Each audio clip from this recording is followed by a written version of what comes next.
Tuhan Bapa di dalam sorga, ketika kami boleh kembali datang ke rumah-Mu Tuhan, ada satu kerinduan kami di dalam ibadah, melalui pujian yang boleh kami naikkan syukur kepadamu. Ketika kami masih diberikan kesempatan untuk kembali membaca dan merenungkan firman-Mu, kami juga bersyukur Tuhan, karena melalui firman-Mu ini, Engkau kembali mengingatkan panggilan hidup kami. Apa yang Tuhan kehendaki untuk kami lakukan. Kami mohon belas kasihan-Mu Tuhan, menolong setiap kami dalam keterbatasan ini untuk memahami kebenaran firman-Mu. Sehingga firman yang kami baca hari ini, kembali Tuhan menyapa setiap kami pribadi lepas pribadi. Baik kami yang ada di ruang ibadah ini maupun kami jemaat-Mu, anak-anak-Mu yang beribadah di rumah masing-masing. Dengarlah doa kami dan mohon Allah Roh Kudus yang memberkati. Demi nama Tuhan kami Yesus Kristus kami ucap syukur dan kami berdoa. Amin. Jemaat silakan duduk kembali. Selamat pagi, shalom jemaat yang dikasihi oleh Tuhan. Bersyukur kepada Tuhan hari ini Tuhan izinkan untuk boleh bersama-sama beribadah dan melayani.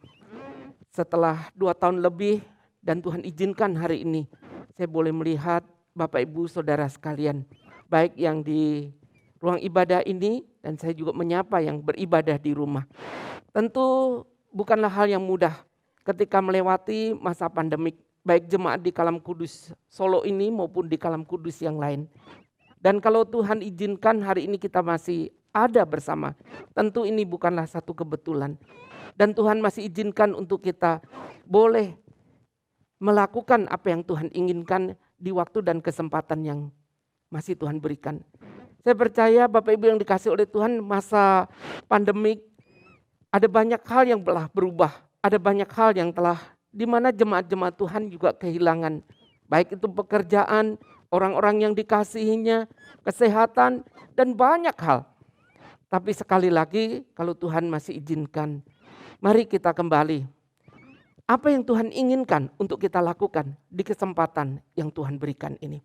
Satu tema yang diberikan yaitu tujuan yang alkitabiah akan kita lihat dan baca dari kitab Perjanjian Lama. Kitab Pengkhotbah pasalnya yang pertama, ayatnya yang ke-7, pasal pertama ayat yang pertama sampai dengan ayat yang ke-7, kemudian dilanjutkan pasal 12. Demikian firman Tuhan. Inilah perkataan pengkhotbah anak Daud, raja di Yerusalem. Kesia-siaan belaka, kata pengkhotbah, kesia-siaan belaka, segala sesuatu adalah sia-sia. Apakah gunanya manusia berusaha dengan jerih payah di bawah matahari?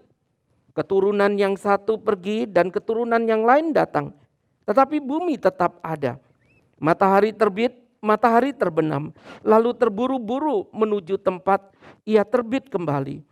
Angin bertiup ke selatan, lalu berputar ke utara. Terus menerus ia berputar dan dalam putarannya angin itu kembali. Semua sungai mengalir ke laut, tetapi laut tidak juga menjadi penuh. Kemana sungai mengalir, ke situ sungai mengalir selalu. Kemudian kita melihat pasal 12, ayat yang pertama, ayat 13 dan 14. Ingatlah akan penciptamu pada masa mudamu, sebelum tiba hari-hari yang malang dan mendekat tahun-tahun yang kau katakan tidak ada kesenangan bagiku di dalamnya. Ayat 13 dan 14. Akhir kata dari segala yang didengar ialah takutlah akan Allah dan berpeganglah pada perintah-perintahnya, karena ini adalah kewajiban setiap orang. Karena Allah akan membawa setiap perbuatan ke pengadilan yang berlaku atas segala sesuatu yang tersembunyi, entah itu baik, entah itu jahat. Sampai sejauh ini pembacaan firman Tuhan pada hari ini. Jemaat yang dikasihi oleh Tuhan,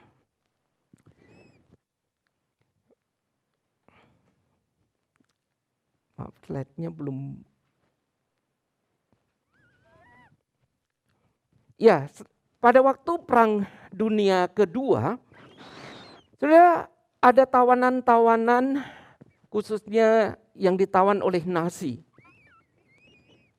Di dalam pemerintahan Nazi, khususnya di Hongaria, mereka dipekerjakan oleh Nazi untuk mengolah sesuatu yang tidak lazim, yaitu kotoran manusia.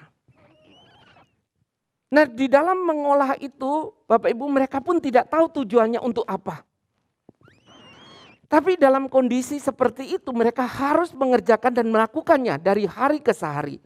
Sampai pada satu hari pabrik itu diserang oleh sekutu dan dibom lalu kemudian hancur. Nah, ketika pabrik itu hancur, jemaat yang dikasihi Tuhan, mereka tidak lagi memiliki pekerjaan dalam tanda petik yang pasti. Untuk tetap mempekerjakan para tawanan Nazi ini, maka para tawanan ini disuruh bekerja dari pagi sampai petang hanya mengangkut barang-barang, bongkahan, pecahan batu itu dari satu tempat ke tempat yang lain. Nanti kalau semua sudah terkumpul di satu tempat, kemudian disuruh membawa lagi, balik lagi ke tempat semula. Jadi dari pagi sampai kemudian malam, mereka harus melakukan itu berulang-ulang. Dan itu terjadi bukan sehari 2 hari, bukan sebulan 2 bulan. Lama-lama akhirnya orang-orang ini mengalami stres yang berat dan mereka berusaha untuk menjatuhkan diri di hadapan tentara Nazi dengan satu maksud dan tujuan, supaya tentara itu menembaknya dan orang itu kemudian mati. Mengapa melakukan ini? Satu hal aja, yaitu karena merasa hidupnya sudah tidak ada arti. Tidak ada tujuan yang jelas untuk apa dia hidup, untuk apa dia melakukan semuanya ini. Jemaat yang dikasihi oleh Tuhan, ketika kita melihat kenyataan ini, bukankah yang namanya rutinitas hidup bukan hanya terjadi di luar sana, bukan. Tetapi di dalam kehidupan kita keseharian ada rutinitas yang kita kerjakan. Ada orang-orang yang harus bangun pagi-pagi, sudah berangkat ke tempat kerja sampai malam, lalu sampai di rumah hanya sebentar ketemu keluarga, kemudian istirahat, besok pagi harus kembali lagi bekerja. Para siswa, mahasiswa juga sama. Harus bergelut dengan buku, berjumpa dengan guru dan dosen. Dan terlebih para ibu rumah tangga. Harus bangun pagi menyiapkan sarapan bagi keluarga. Setelah itu harus pergi ke pasar, membersihkan rumah, mencuci baju, kemudian menyiapkan makan siang, makan malam, dan itu dari waktu ke waktu menjadi satu rutinitas di dalam kehidupannya. Saya berjumpa dengan anak-anak Tuhan yang saya terkadang salut, Bapak Ibu. Bekerja berangkat dari pagi-pagi buta, pulang malam. Dan bekerja bertahun-tahun mengurusi pekerjaan dan usahanya. Bukan di dalam kota, di luar kota. Berjumpa dengan guru-guru yang mengabdi. Yang bukan setahun, 2 tahun, bertahun-tahun. Menempuh jarak yang jauh. Sampai terkadang saya iseng-iseng saya hitung. Itu kalau sampai dia mengabdi 25 tahun, 30 bekerja sampai 30 tahun lebih. Itu diukur jaraknya udah keliling Pulau Jawa saja. Lalu adakah kejenuhan? Pasti ada. Kebosanan ada. Lalu apa yang membuatnya melakukan semuanya ini? Satu hal, yaitu karena demi dan untuk orang yang dikasihinya. Dia tahu dia punya tujuan yang jelas sehingga dia melakukannya meskipun di tengah kondisi yang terkadang ada kebosanan, ada kesulitan, ada tantangan. Tetapi ketika ada tujuan yang jelas, dia tahu untuk apa dia melakukan semuanya ini. Termasuk di dalamnya yaitu kita yang beribadah. Dalam hal rohani, ketika kita berdoa, baca Alkitab, kita melayani. Tatkala kita harus beribadah, setiap kali kita datang ke rumah Tuhan, tatkala kita diberi waktu kesempatan untuk melayani, tatkala itu pula ketika kita tidak mengerti apa maksud dan tujuan kita, maka dengan sendirinya tinggal menunggu waktu. Ada kebosanan, ada keengganan, ada rasa malas. Ada hal yang kita lakukan hanya berdasarkan mood saja. Kalau mood ya saya ibadah, kalau enggak mood ya enggak ibadah. Kalau mood saya melayani, kalau enggak mood saya enggak mau melayani. Saudara, ada begitu banyak orang yang terkadang juga dengan mudah dikit-dikit ngambek begitu. Saya ingat satu kali ada orang berkata, "Pak, dia itu pelayanan tapi ngambekan." Saya tanya, "Kenapa ngambek?"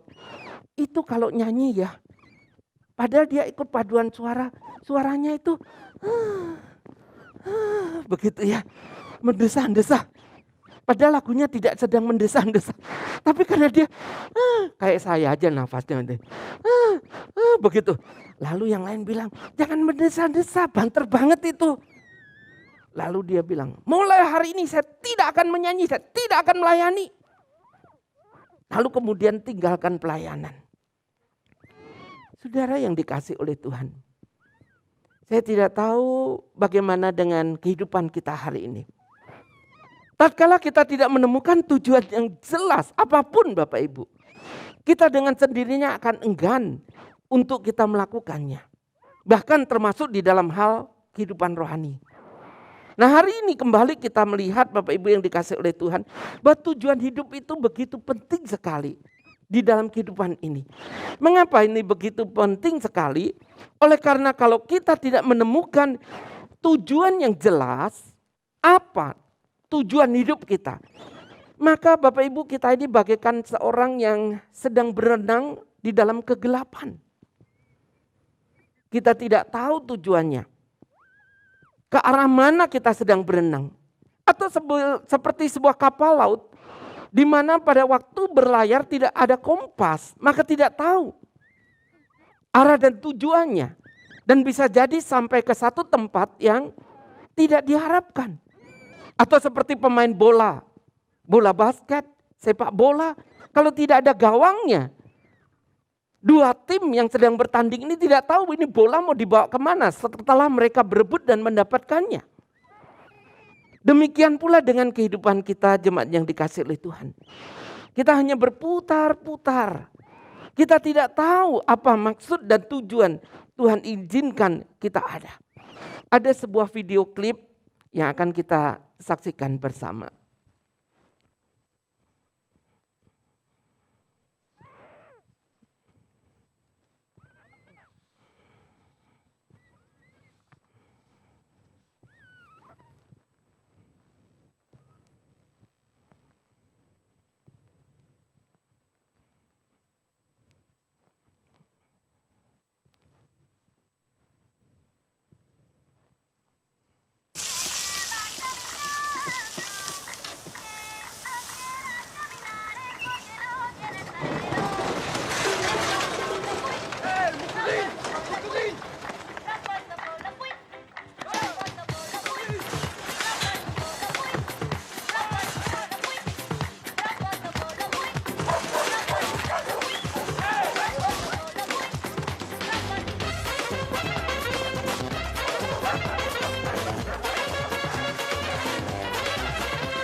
Satu video klip pendek, kalau Bapak Ibu bisa membaca maksudnya, bagaimana seseorang ketika membeli hotdog, belum sempat mendapat sausnya, rombong penjual hotdognya ini kedorong sehingga meluncur di jalan yang menurun. Dan di sana kita melihat ada dua orang yang mengejar, pemilik dan pembeli. Dan pada akhirnya pembelilah yang mengejar rombong tersebut. Dan ketika sudah dekat dengan rombong ini, saya percaya kita yang melihatnya berharap dia akan menangkap rombong itu supaya berhentikan. Ternyata tidak, dia cuma cari saus sambalnya. Setelah dapat, dibiarkanlah rombong itu tetap meluncur ke laut Bapak Ibu. Saya rasa kehidupan kita seringkali Mirip dengan gambaran video klip tersebut bukan? Kita terus berjuang dari hari ke hari, dari waktu ke waktu untuk mendapatkan sesuatu yang kita inginkan dengan mempertaruhkan banyak hal. Tetapi apa artinya setelah kita mendapatkannya yang ternyata bukanlah segala-galanya, tetapi hanya bagian kecil saja. Dan setelah itu selebihnya kita biarkan begitu saja. Jemaat yang dikasih oleh Tuhan, ada seorang yang cukup terkenal kalau kita lihat fotonya ini, yaitu seorang yang bernama Oprah Winfrey. Bagi jemaat mungkin ada yang pernah menyaksikan acara di Oprah Winfrey Show ini, yang cukup terkenal karena acara ini sempat menempati rating tertinggi nomor 1 di Amerika selama 25 tahun berturut-turut. Satu acara yang selalu dinanti-nantikan. Nah hari itu topiknya yang diangkat adalah mencari tujuan hidup. Menemukan tujuan hidup. Oh saudara, karena ini bukan hanya ditayangkan di Amerika, di Indonesia dulu juga ditayangkan oleh Metro TV. Orang-orang yang menyaksikan begitu antusias ketika pengen tahu apa sih tujuan hidup seseorang itu. Setiap kali acara itu jeda, dia selalu berkata, jangan kemana-mana, tunggu sampai Anda menemukan apa tujuan hidup. Wah, tepuk tangan, acara break. Lalu dilanjutkan lagi. Nah, berikutnya juga berkata, nantikan kami akan kembali. Dan setelah itu saudara akan menemukan tujuan hidup. Wah, tepuk tangan lagi. Sampai terakhir, Oprah Winfrey berkata, kita sampai di sini dan silakan mencari tujuan hidup masing-masing saudara. Sampai acara selesai, dia tidak bisa menyampaikan apa maksud dan tujuan hidup yang sesungguhnya itu. Saudara yang dikasih oleh Tuhan, tujuan hidup tidak didapat dengan kita menyaksikan acara talk show, dari buku pengembangan diri, dari seminar pengembangan diri, tetapi kita perlu kembali kepada Dia yang memberikan hidup kepada kita. Jemaat yang dikasih oleh Tuhan, pernahkah kita ini sejenak saja memikirkan tentang mengapa sih saya hidup?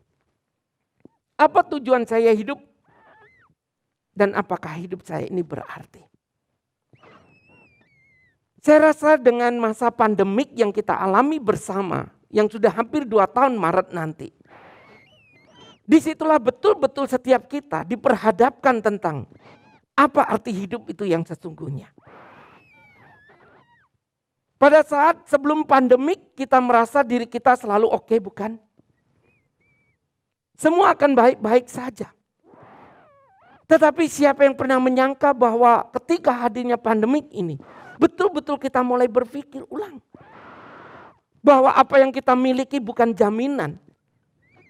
Kesehatan yang kita dapatkan atau miliki juga bukan sebuah jaminan. Gelar kedudukan bukan jaminan. Lalu untuk apa saya hidup? Kemana saya hidup? Kembali mengingatkan kepada setiap kita. Jemaat yang dikasih oleh Tuhan. Sekali lagi untuk menemukan sebuah tujuan hidup bukan didapat dari hal yang lain. Kecuali kembali bertanya kepada Tuhan Sang Pemberi hidup itu, bukan? Apa tujuan hidup itu? Di sini saya ada pointer yang saya pegang. Pointer ini bisa tidak Bapak Ibu kalau dibawa pulang lalu buat ngulek sambal? Bisa tidak? Tidak ada yang berani jawab karena Bapak Ibu tidak punya pointer. Ya. Tapi mungkin majelis di sini bisa pinjam ini, ya, atau rohaniwan di sini. Boleh tidak buat ngulek sambal, bikin sambal di rumah? Tidak ada yang berani jawab Bapak Ibu. Karena suruh nuker kalau jadi ulekan sambal kan. Bisa, betul bisa. Bapak Ibu tidak percaya boleh nanti pinjam. Buat ngulek sambal begitu. Tapi apa ini tujuannya untuk ngulek sambal? Atau ini Bapak Ibu, saya ada gadget di sini, Bapak Ibu juga punya gadget. Bisa enggak gadget ini kalau di rumah kemudian saya pakai jadi telenan, motong-motong begitu? Bisa tidak? Ibu-ibu bisa? Bisa dicoba kalau enggak percaya. Nanti pulang buat motong-motong gitu ya. Tapi ini kan bukan tujuannya untuk jadi telenan. Dibuat alat untuk komunikasi bukan? Seorang rekan saya pernah cerita karena pelayanan di tempat yang terpencil belum masuk listrik Bapak Ibu. Tapi karena keluarga yang dia tempat tinggal itu adalah keluarga yang cukup mampu. Di rumahnya unik. Dia punya mesin cuci. Dia punya kulkas 2 pintu. Dan barang elektronik yang lainnya. Tetapi semuanya cuma ditaruh. Dan yang dia tertarik adalah dia beli lemari es yang kotak itu. Dan 2 pintu ternyata untuk naruh baju Bapak Ibu. Bukan karena dia kelebihan, karena dia kaya sehingga gak usah beli lemari yang anti rayap. Tapi karena tidak ada listrik, mau dihidupkan gimana itu. Tapi untuk nyimpen baju, boleh tidak? Boleh. Bagus? Bagus. Tapi apakah itu tujuannya kulkas dibuat? Untuk nyimpen baju. Saudara punya hidup hari ini untuk apa? Kita mesti kembali kepada Sang Pencipta hidup kita, bukan? Untuk menemukan apa maksud dan rencana Tuhan di dalam kehidupan kita. Jemaat yang dikasihi oleh Tuhan. Allah ingin kita menemukan tujuan hidup di dalam kehidupan kita sesuai dengan maksud dan rencananya. Dan untuk menemukan ini kembali Tuhan memberikan kepada kita melalui firman-Nya supaya kita mengerti apa yang Tuhan inginkan. Minggu lalu Bapak Ibu yang dikasihi oleh Tuhan, firman Tuhan yang disampaikan oleh Ibu Penginjil Maria Natalia, dia juga mengutip kitab Pengkhotbah dan sudah menyampaikannya. Siapa penulisnya dan apa inti dari kitab Pengkhotbah ini. Saya kembali menyinggung sedikit. Bapak Ibu dari bacaan firman Tuhan hari ini kembali kitab Pengkhotbah mengingatkan kepada kita tentang kesia-siaan yang tertulis dalam bahasa Ibrani yaitu Hebel atau dibacanya Hevel. Satu kata yang diulang-ulang yang mengingatkan bahwa hidup yang tanpa menemukan Allah maka akan menjadi sia-sia. Hidup adalah karunia, tapi kalau hidup itu hanya berjalan begitu saja, maka kita akan menjadi sia-sia. Jemaat yang dikasihi oleh Tuhan. Pengkhotbah mengatakan bahwa ada 2 pilihan hidup. Yang pertama hidup di bawah matahari. Gambaran ini memberitahu kepada kita. Seringkali orang yang hidup di bawah matahari ini atau kehidupan yang sia-sia ini adalah hidup yang hanya berorientasi hanya kepada masalah jasmani atau materi saja. Hidup di bawah matahari ini adalah satu kehidupan yang didasarkan kepada prestasi atau kesuksesan. Dan juga di sana ada satu kesementaraan yang cepat berlalu. Di sana ada kekhawatiran, bahkan ada hal di mana seringkali orang meninggalkan Allah hanya demi dan untuk mencari apa yang dikatakan kesenangan dunia ini. Jemaat yang dikasihi oleh Tuhan, inilah kehidupan yang dikatakan sia-sia oleh pengkhotbah. Tetapi kemudian kita melihat bagaimana kehidupan di bawah Allah. Satu kehidupan yang berorientasi kepada hal-hal rohani. Satu kehidupan yang didasarkan kepada firman Tuhan yang tidak berubah, yang menjadi fondasi dalam kehidupan kita. Dan Kristus menjadi pusat. Lalu dikatakan bahwa kepuasan yang abadi itu bisa bertahan, bukan yang sementara. Penuh berkat dan tujuan yang mengubahkan hidup. Dan tinggal dengan setia di dalam kebenaran Allah. Sangat kontras sekali Bapak Ibu. Tatkala kita hidup yang sementara ini hanya menjalani satu kehidupan yang kita inginkan dengan satu kehidupan yang Allah inginkan. Kita punya kehidupan yang sama tapi punya tujuan yang berbeda. Jemaat yang dikasihi Tuhan, beberapa waktu yang lalu saya pergi ke Surabaya. Tujuannya sebetulnya ke Malang. Pertama pergi sama istri. mengandalkan GPS. Dan saya itu kalau pergi ke Surabaya Bapak Ibu dari dulu semenjak saya tinggal di Malang, pilihannya dua. Kalau tidak tersesat, ketangkep polisi. Itu dua itu langganan Bapak Ibu. Sampai kalau mau pergi Surabaya saya mules, pusing keringat dingin. Ya, saya tidak pede kalau masuk kota Surabaya. Tapi Bapak Ibu, terkadang ada banyak hal saya harus ke sana. Pernah satu hari pergi, Bu Marta baca peta bersama dengan seorang teman. Hari itu belum ada GPS, pakai peta manual. Besar itu. Mereka bilang kanan kiri lurus, saya ikut saja. Saya tidak bisa lihat peta. Lalu kalau saya lihat peta kan nubruk juga kan begitu. Tujuannya jelas.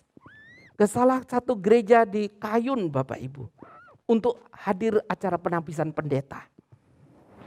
Tapi saya tidak tahu bagaimana membacanya kanan kiri. Masuklah ke kota Gresik Bapak Ibu. Beda sekali Kayun sama Gresik.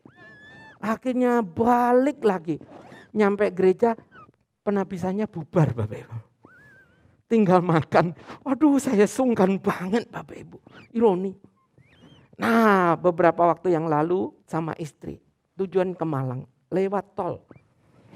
Setiap rest area, saya lihat ada plat N, tanya. Setiap lihat plat N, tanya. Oh semua bilang nanti ke sini, tapi enggak ada bayangan. Bu Marta bilang kita juga dibantu GPS.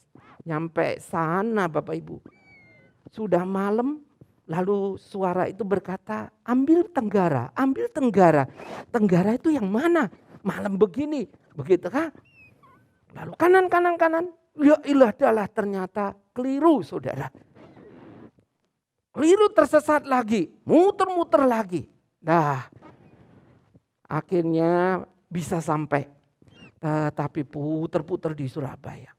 Nah terakhir yang lalu tanggal 5 dengan anak saya berdua. Karena istri saya udah berangkat duluan, ada pernikahan. Anak saya juga sama, baca GPS. Tapi kanan kiri kan terus begitu ya. Nah sebelum berangkat pun saya sudah menyiapkan harus lewat mana itu. Wah lengkap sekali Bapak Ibu. Lengkap, kali ini saya tidak mau tersesat. Saya yakin saya akan sampai dengan selamat. Apalagi anak saya ini. Kalau mandu dia saya pikir akan lebih tepat. Ya ternyata Bapak Ibu ketika sampai sana saya juga ragu. Nah sekarang masuklah kedua pilihan jalan. Saya bilang, Jen yang mana ini? Kanan atau kiri? Kayaknya kiri, Pi. Kayaknya kiri. Saya bilang, kayaknya kanan loh. Enggak yakin, kiri. Akhirnya ke kiri. Wah, Bapak Ibu, tersesat juga begitu. Saya pikir akan ketemu, ternyata ada. Nah Bapak Ibu yang dikasih oleh Tuhan, saya baru betul-betul tidak tersesat. Ketika ada seseorang yang betul memandunya dan tahu betul kemana, lewat mana, karena dia tahu. Sehingga dengan tepat bisa sampai, dengan tepat tidak tersesat. Demikian pula dengan hidup kita bukan Bapak Ibu. Di dalam pencarian kehidupan kita. Kita sering kali melewati hari demi hari di dalam kerutinitasan. Tetapi sering kali kita tidak tahu kemana hidup kita. Apa tujuan kita? Apa yang Tuhan kehendaki atas hidup kita? Kecuali kembali bahwa kita menemukan hidup yang sementara ini. Hidup yang dikatakan oleh pengkhotbah bisa sia-sia ini. Tetapi kita hidup di bawah Allah. Di bawah tuntunan Allah. Allah ingin kepada setiap kita. Dia taruh tujuan pribadi demi pribadi. Demi dan untuk kemuliaannya. Bukan sekedar untuk diri kita. Untuk kepuasan kita. Tetapi untuk Allah. Jemaat yang dikasihi oleh Tuhan. Dari bagian firman Tuhan yang kita baca tadi. Kita juga diingatkan bagaimana seharusnya kita hidup. Dengan tujuan yang Allah mau. Saudara yang dikasihi oleh Tuhan. Pasal 12 yang kita baca di sana katakan. Selagi engkau muda. Selagi engkau punya kesempatan. Selagi engkau hidup. Maka di sana carilah Allah. dalam hidup yang sia-sia. Sebelum lewat, sebelum berlalu. Sebab satu hari kelak ketika kesempatan hidup ini sudah berakhir. Tatkala kita sudah tidak bisa berbuat apa-apa dan melakukan apa-apa. Dan setiap kitalah yang akan kembali kepada Tuhan. Untuk apa? Pengkhotbah berkata, untuk mempertanggungjawabkan setiap perbuatan hidup kita. Nah, sebelum semuanya lewat dan berlalu, satu bagian yang kembali minggu lalu juga sudah disebut dari 1 Petrus pasal 2. Yaitu kita mengingat panggilan Tuhan atas hidup kita. Dikatakan dulu kita tinggal di dalam kegelapan dan sekarang kepada terangnya yang ajaib. Dan di sana Tuhan mau ketika kita dulu hidup dalam kegelapan, Tuhan mau kita sekarang hidup di dalam terangnya yang ajaib. Bapak Ibu yang dikasih oleh Tuhan. Di dalam kehidupan kita, Tuhan yang memanggil kita dengan jelas. Tuhan juga berkata bahwa kita yang dipanggil ini supaya kita serupa dengan anaknya. Dan di sana kita juga dipanggil untuk mengerjakan pekerjaan yang Allah sudah siapkan untuk kita lakukan. Sehingga apa? Sehingga kita hidup ini sekali lagi dengan satu tujuan yang jelas yang Allah mau apa yang kita lakukan. Di dalam Efesus pasal 2, Allah telah menyiapkan satu pekerjaan baik untuk kita lakukan. Dan kemudian kita juga melihat bahwa Filipi pasal yang kedua, Tuhan memanggil kita, Filipi pasal pertama, bahwa penebusan Tuhan atas hidup kita dengan maksud dan tujuan, supaya hidup kita adalah Kristus dan mati itu adalah sebuah keuntungan. Inilah sebuah tujuan yang Allah berikan kepada kita. Kita dipanggil dari kegelapan menuju terangnya yang ajaib. Allah juga memanggil kita untuk melakukan satu pekerjaan baik yang Allah sudah siapkan. Dan di sana Allah juga mau kita hidup di mana Kristus menjadi pusat dan kita hidup di dalam Kristus. Dan kalau kita hidup itu berarti memberi buah. Kalaupun Tuhan panggil hidup kita, itu adalah sebuah keuntungan. Jadi hidup maupun mati anak Tuhan punya tujuan yang jelas Bapak Ibu. Punya tujuan yang jelas. Jemaat yang dikasih oleh Tuhan.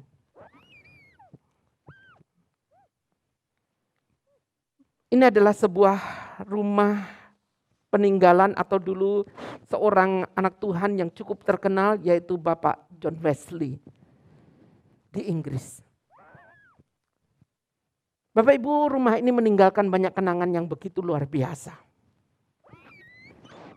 Pada tahun 1940, seorang profesor J. Edwin Orr melakukan kunjungan bersama para mahasiswanya yang kuliah di Wheaton College. Nah, pada waktu kunjungan tersebut, Bapak Ibu yang dikasih oleh Tuhan, profesor ini menunjukkan lantai 1 di mana Bapak John Wesley melakukan kehidupan kesehariannya. Lalu kemudian di lantai 2, beliau menunjukkan sebuah kamar yang kemudian di sampingnya itu ada satu tempat seperti tempat berlutut dan ada meja. Dia taruh Alkitab. Nah, di tempat itulah Bapak John Wesley itu berdoa setiap hari berjam-jam di sana. Sehingga ketika beliau tidak ada, profesor ini mengatakan inilah kamar Bapak John Wesley. Dan inilah tempat dia berlutut. Dan di situ tempat bekas berlutut itu ada bekas lekuan 2 lutut. Karena dipakai berdoa setiap hari berjam-jam selama John Wesley itu hidup. Nah, di situ ada bekas lekukan kaki. Lalu kemudian selesai acara kunjungan, Bapak Ibu, mahasiswa kembali ke bus. Nah, ketika kembali ke bus, profesor itu menghitung jumlah mahasiswanya. Ternyata kurang 1. Mahasiswa itu belum kembali ke bus. Profesor ini kemudian turun, dia cari di lantai 1. Mahasiswa ini tidak ditemukan. Lalu kemudian di lantai 2, di sana ada seorang mahasiswa yang rupanya tengah berlutut di tempat bekas John Wesley itu berlutut. Dan dia sedang berdoa. Saudara yang dikasihi oleh Tuhan, mahasiswa ini berdoa dan berkata di dalam doanya. Satu doa yang pendek, yang sederhana. Dia berkata, lakukan lagi Tuhan. Tuhan, maukah Engkau melakukannya lagi melalui saya? Di tempat John Wesley berdoa, mahasiswa ini berdoa yang sama. Dia berkata, lakukan lagi Tuhan. Tuhan, maukah Engkau melakukannya lagi melalui saya? John Wesley dipakai oleh Tuhan untuk membuat KKR besar di Inggris dan Amerika. Dan sekarang seorang mahasiswa ini berdoa, mohon Tuhan memakai hidupnya. Apa yang terjadi Bapak Ibu? Tuhan mendengar doa dari mahasiswa tersebut. Ketika profesor itu datang, dia mendengar doa dari mahasiswa ini. Dia mengangkat tangan dan berkata, Billy Graham, mari kita pergi. Dan kita tahu apa yang terjadi Bapak Ibu. Billy Graham yang muda ini akhirnya menjadi seorang yang dipakai oleh Tuhan dengan luar biasa, bukan? Billy Graham yang pernah berdoa yang sama, Tuhan lakukan lagi melalui aku. Tuhan melakukannya kembali ke bangunan rohani melalui hambanya ini. Adakah hari ini saudara dan saya merasa tinggal di dalam persimpangan jalan? Saudara merasa bahwa hidup ini mengalir begitu saja. Saudara tidak tahu apa dan bagaimana. Adakah hari ini di dalam satu kesempatan yang masih Tuhan berikan? Di tempat ini, di ruangan ini. Kita berdoa. Tuhan, kalau Engkau masih beri kesempatan hidup hari ini. Biarkan aku di tempat ini menemukan tujuan, panggilan Tuhan atas hidupku. Sehingga aku bisa menjadi berkat seperti yang Tuhan inginkan. Yang memuliakan namanya. Sehingga kita akan pulang dari tempat ini, minggu depan kita akan datang minggu berikutnya. Tanpa pernah tahu apa yang Tuhan inginkan atas hidup kita. Tapi disinilah. Kembali kalau Tuhan memanggil dan memberikan kesempatan. Dia berkata, Tuhan, inilah satu kesempatan kembali Engkau berikan kepada setiap kami. Yang boleh hadir hari ini. Bukan karena saya kuat, bukan karena saya lebih dari orang lain. Tetapi karena Engkau mengizinkan. Dan tentunya Tuhan punya maksud di dalam kehidupan saudara dan saya. Dan mari kita mengerjakannya ini. Sehingga hidup kita tidak akan pernah sia-sia. Kita mohon belas kasih Tuhan. Dan kiranya Tuhan memampukan kita. Mengerjakan apa yang menjadi panggilan Tuhan atas hidup kita hari ini. Kiranya Tuhan menolong dan mengasihani kita. Amin. Mari kita berdoa. Jemaat yang dikasihi Tuhan. Dalam waktu